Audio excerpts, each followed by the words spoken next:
بسم اللہ الرحمن الرحیم۔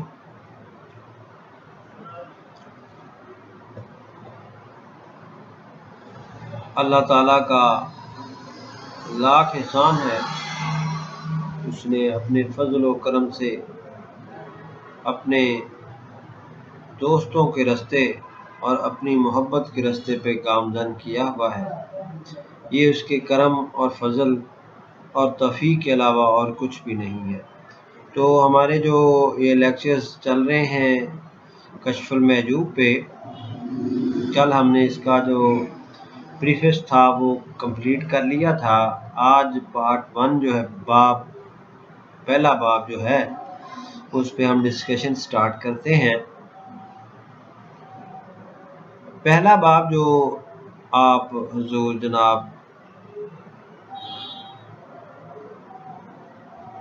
شاہ جویر نے لکھا ہے، وہ ہے اثبات علم، یعنی علم کا اثبات کیوں ضروری ہے، یا علم کیوں ضروری ہے، علم حاصل کرنا کیوں ضروری ہے۔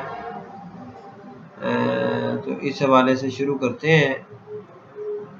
خداوند تعالیٰ نے علماء کی تعریف میں فرمایا، انما یخشی اللہ من عبادہ العالم۔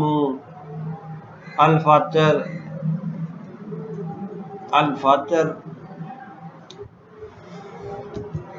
اس کی آیت نمبر ہے 28۔ تحقیق اس کے بندوں میں عالم لوگ ہی اللہ سے ڈرنے والے ہیں۔ مقصد یہ ہے کہ جس کو علم ہوگا وہی ڈرے گا نا۔ آگے ہے کہ اور پیغمبر صلی اللہ علیہ وآلہ وسلم نے فرمایا، طلب العلم فریضۃ علی کل مسلم و مسلمات۔ سنن ابن ماجہ۔ طلب علم ہر مسلمان مرد اور عورت پر فرض ہے۔ نیز حضور صلی اللہ علیہ وآلہ وسلم نے ارشاد فرمایا، طلب العلم علم ولو بسین۔ بہقی، شعیب الامان، سخاوی، المقاصد الحسنہ۔ علم حاصل کرو اگرچہ چین میں ہو، یعنی ترجمہ ہے یہ حضور نبی صلی اللہ علیہ وسلم کی ایک حدیث کا۔ جاننا چاہیے کہ علم کا میدان بہت وسیع ہے اور عمر مختصر ہے، اس لیے تمام علوم کا حاصل کرنا فرض نہیں۔ مثلا علم نجوم، علم طب، علم حساب اور عجائبات عالم کا علم وغیرہ۔ صرف اتنا علم حاصل کرنا ضروری ہے جتنا شریعت سے متعلق ہو۔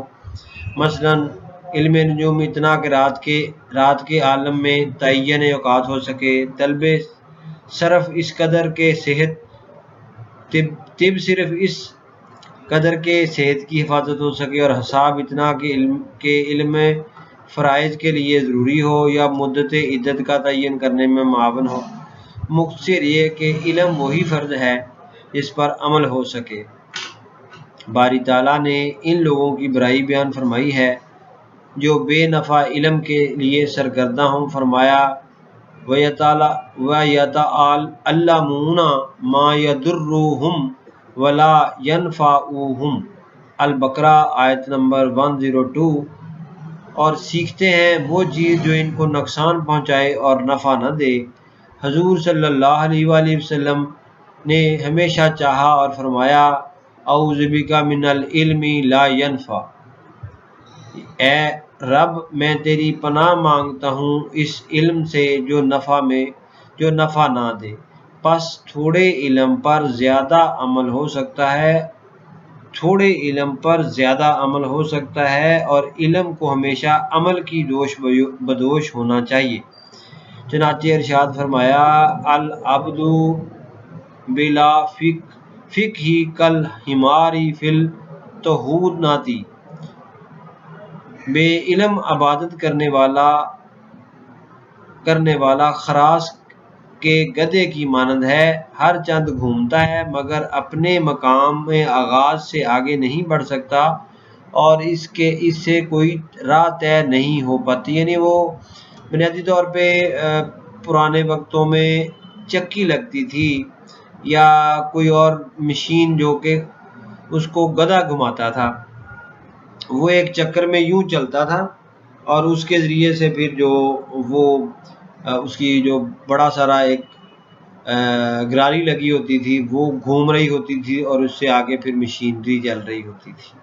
تو وہ خراس کے گھوڑے گدھے کی مانند ہے کہ وہ کیونکہ گول چکر میں گھومتا ہے، وہ سارا دن سفر کرتا ہے مگر وہ جہاں ہوتا ہے وہیں رہتا ہے. تو اس لیے ایسے علم سے پناہ مانگنی چاہیے جس کا کوئی فائدہ نہ ہو. اور دوسری بات یہ ہے کہ بے علم عبادت کرنے والا جو ہے وہ گدھے کی مانند ہے جو خراس پہ کام کر رہا ہوتا ہے. تو ہر چند وہ گھومتا ہے مگر اپنے مقام آغاز سے آگے نہیں بڑھ سکتا اور اس سے کوئی راہ طے نہیں ہو پاتی. میں نے عوام کا ایک گروہ ایسا دیکھا ہے جو علم کو عمل پر فضیلت دیتا ہے، اور دوسرا گروہ ایسا ہے جو عمل کو علم پر ترجیح دیتا ہے. یعنی ایک کہتے ہیں کہ علم کافی ہے، دوسرے کہتے ہیں عمل کافی ہے. دونوں غلط ہیں، یہ لازم و ملزوم ہے، یہ دونوں کی دے باطل ہیں، کیونکہ عمل بغیر علم کے کسی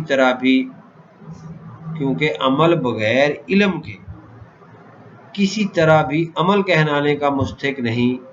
عمل وہی صحیح ہوتا ہے جو علم کی روشنی میں حاصل ہو، اور ایسے ہی عمل سے بندہ ثواب کا حقدار ہوتا ہے.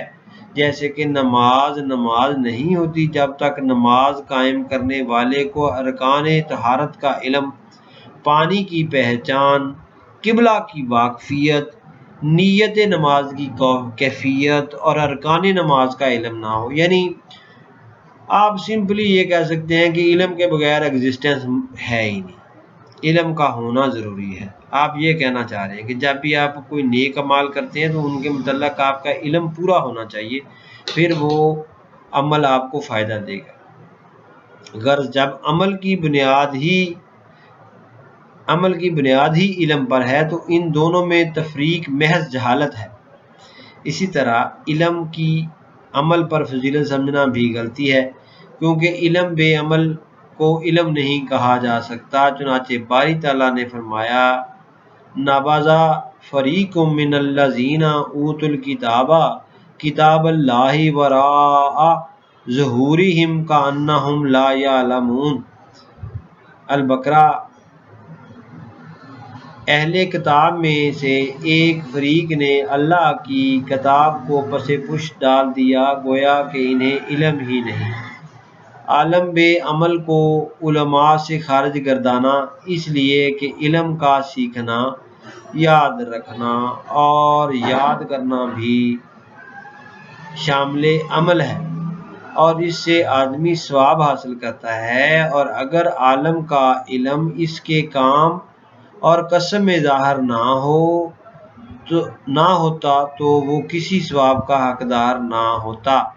یہ دونوں گروہوں کے اقوال ہیں. ایک وہ جو دنیوی جاہ و مرتبت کو علم سے وابستہ سمجھتے ہیں اور اس کے ساتھ صحیح برتاؤ کی طاقت نہیں رکھتے، یہ در حقیقت علم سے بے بہرہ ہوتے ہیں، عمل کو علم سے جدا رکھتے ہیں،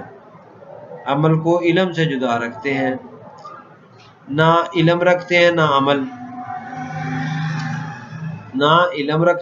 عمل. ایک کہتا ہے علم گفتار نہیں، بلکہ عمل کی ضرورت ہے. دوسرا کہتا ہے علم چاہیے، عمل کی ضرورت نہیں.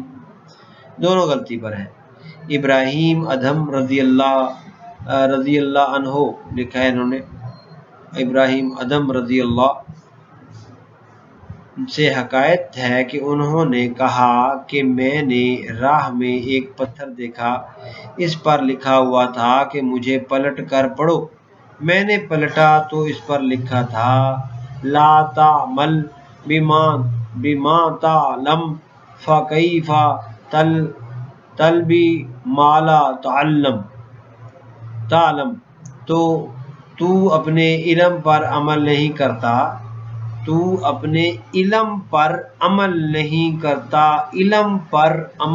کرتا تو پھر جس چیز کا تجھے علم نہیں وہ کیوں طلب کرتا ہے. یعنی جتنا علم تیرے پاس ہے اس پہ تو عمل نہیں کرتا اور مزید علم کی طلب میں ہے، یہ بات غلط ہے. اس چیز کا اس چیز پر کاربند ہو جس کا تجھے علم ہے، اس چیز پر کاربند ہو جس کا تجھے علم ہے، تاکہ اس کی برکت سے تجھے وہ چیز بھی حاصل ہو جائے جس کا تجھے علم نہیں۔ اور حضرت انس بن مالک رضی اللہ تعالیٰ نے فرمایا، ترجمہ: علماء کی ہمت روایت یعنی عقل کے ذریعے حاصل کرنا، علماء کی ہمت روایت یعنی عقل کے ذریعے حاصل کرنا ہوتی ہے، اور جاہلوں کی بضاعت روایت یعنی محض نقل کرنا ہوتا ہے، نقل کرنا ہے، کیونکہ اہل جہالت علماء سے دور ہوتے ہیں۔ جو علم سے دنیا کی عزت اور مرتبہ چاہتا ہے عالم نہیں ہوتا، کیونکہ دنیوی جاہ و مرتبت جہالت کے متعلقات سے ہے، اور علم کے لیے یہ بلند ترین مقام ہے کہ اگر علم نہ ہو تو انسان پر لطائف خداوندی کا کوئی راز ظاہر نہیں ہوتا، اور جب علم موجود ہو تو آدمی ہر مقام کے مشاہدے اور مرتبے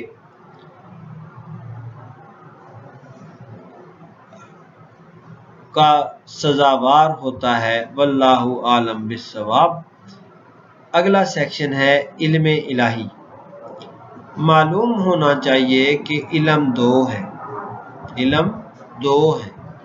علم خداوندی اور علم بندہ، علم خداوندی اور علم بندہ۔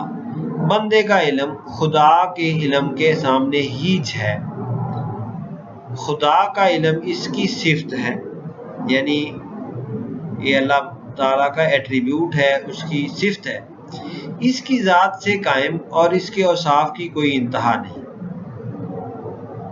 اس کی کیا کیا صفتیں ہیں یہ انسان گن نہیں سکتا۔ ہمارا علم ہماری صفت ہے، ہماری ذات پر منحصر، اور ہمارے اوصاف محدود ہیں۔ باری تعالیٰ نے فرمایا، وَمَا أُوتِیتُم مِّنَ الْعِلْمِ إِلَّا قَلِیلًا، سورہ اسراء ہے، آیت نمبر 85 ہے، اور نہیں دیا گیا تم کو علم مگر تھوڑا۔ الغرض علم صفات مدح سے ہے، الغرض علم صفات مدح سے ہے، اور اس کی حد صرف معلومات کے دائرے اور تعینات کے حلقے تک ہے، یعنی یہ آپ کی انفارمیشن کو بڑھا دیتا ہے۔ علم کی حدود کا بہترین تصور یہ ہے کہ ترجمہ: علم ایک ایسی صفت ہے جو جاہل کو عالم بناتی ہے۔ اللہ تعالیٰ نے ارشاد فرمایا، واللہ محیط بالکافرین، البقرہ آیت نمبر 19، اور اللہ کافروں کا احاطہ کرنے والا ہے، اور یہ بھی فرمایا، واللہ بکل شیء علیم، بقرہ، اور اللہ ہر چیز کو جاننے والا ہے۔ اللہ تعالیٰ کا علم ایک ہے جس سے وہ تمام موجودات، معدومات اور خلق کو جانتا ہے، اور اس علم میں کوئی اس کا شریک نہیں، یہ بٹ نہیں سکتا، اور نہ ہی اس کی ذات پاک سے جدا ہو سکتا ہے۔ ترتیب کائنات اس کے علم کی دلیل ہے، کیونکہ فعل محکم فاعل کا مقتضی ہوتا ہے، یعنی فعل جو ہے وہ جو فاعل ہوتا ہے اس کی پرسنالٹی کا اظہار ہے، وہ اس کے اعمال سے ظاہر ہو رہا ہے۔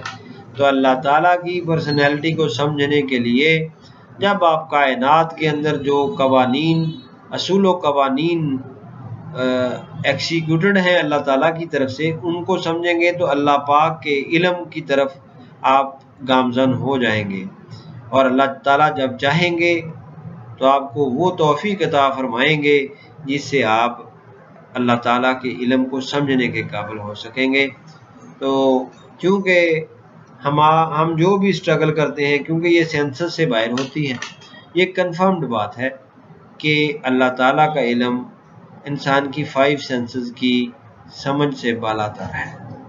یہ اللہ تعالیٰ کی توفیق سے خود اللہ تعالیٰ اپنے انوارات کو ظاہر کر کے، تجلیات کو ظاہر کر کے بندے تک وہ علم پہنچاتا ہے، کیونکہ اچھا جی، اس علم کا اسرار کائنات پر حاوی ہے اور اظہار پر محیط۔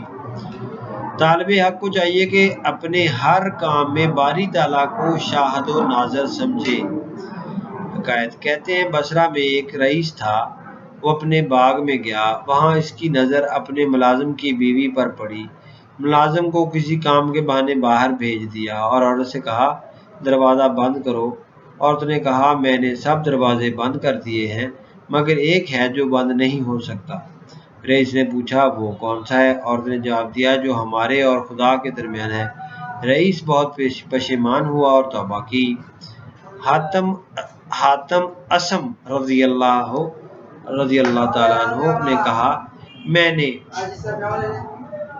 نے 4 چیزوں کا علم حاصل کیا اور تمام دنیا کے علوم سے رہائی پائی۔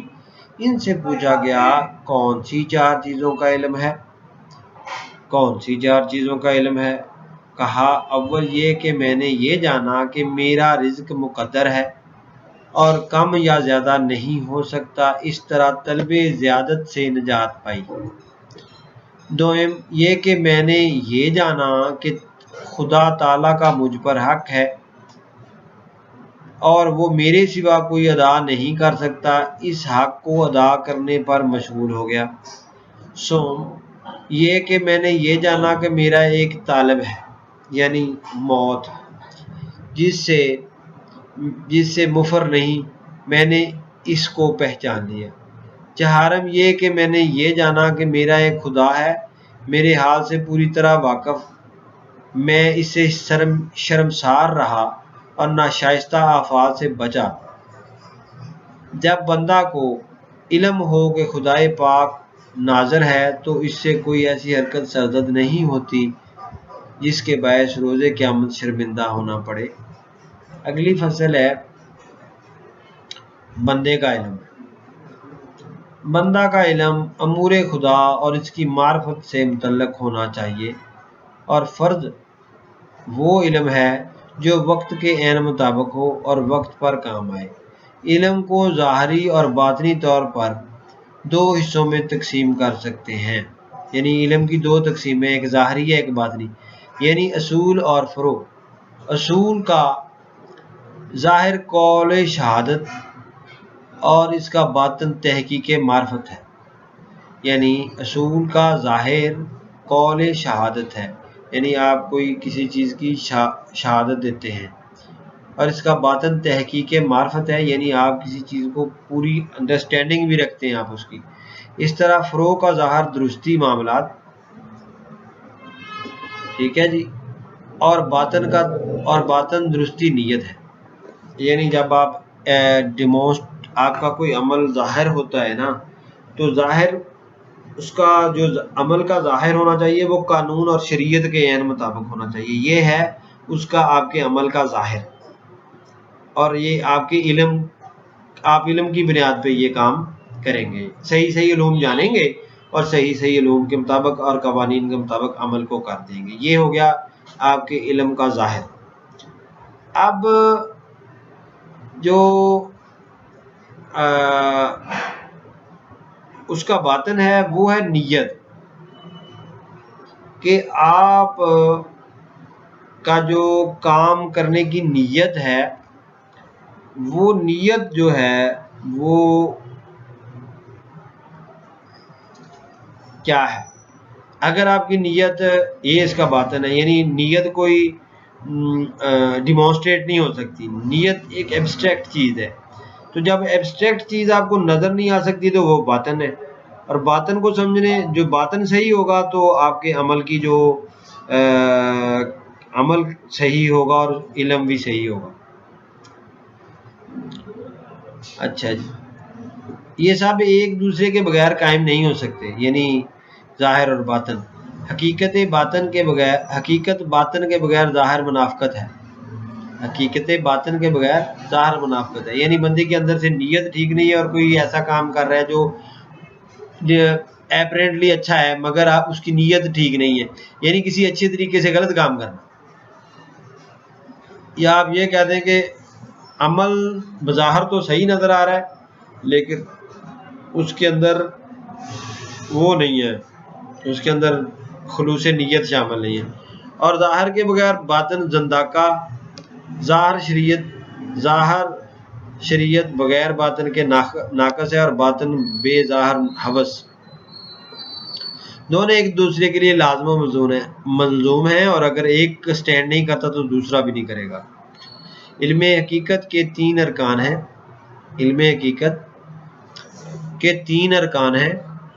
اول ذات خداوند تعالیٰ اور اس کی وحدانیت کا علم، اور اس کے ساتھ کسی چیز کی مشابہت کی نفی، یہ ہوگی اول قسم. دوم خدائے تعالیٰ کی صفات اور اس کے احکام کا علم، کہ اللہ تعالیٰ کی صفات کیا ہیں اور اس کے احکام کس طرح سے امپلیمنٹ ہو رہے ہیں، ان کا علم. اور سوم اس کے افعال اور ان کی حکمتوں کا علم، یعنی افعال جو ہیں اللہ تعالیٰ کے اور ان کے اندر کیا حکمتیں چھپی ہوئی ہیں، ان کا علم. 3 طرح کی چیزیں ہو گئی. اس طرح علم شریعت کے بھی 3 ارکان ہیں. اول کتاب، دوم سنت، اور سوم اجماع امت. آج کا جو ہمارا باب اول کا جو پہلا لیکچر تھا وہ اختتام پذیر ہوتا ہے. اللہ پاک آپ کا حامی و ناصر ہو. اللہ پاک آپ کو آسانیاں عطا فرمائے اور آسانیاں بانٹنے کی توفیق عطا فرمائے. اللہ حافظ.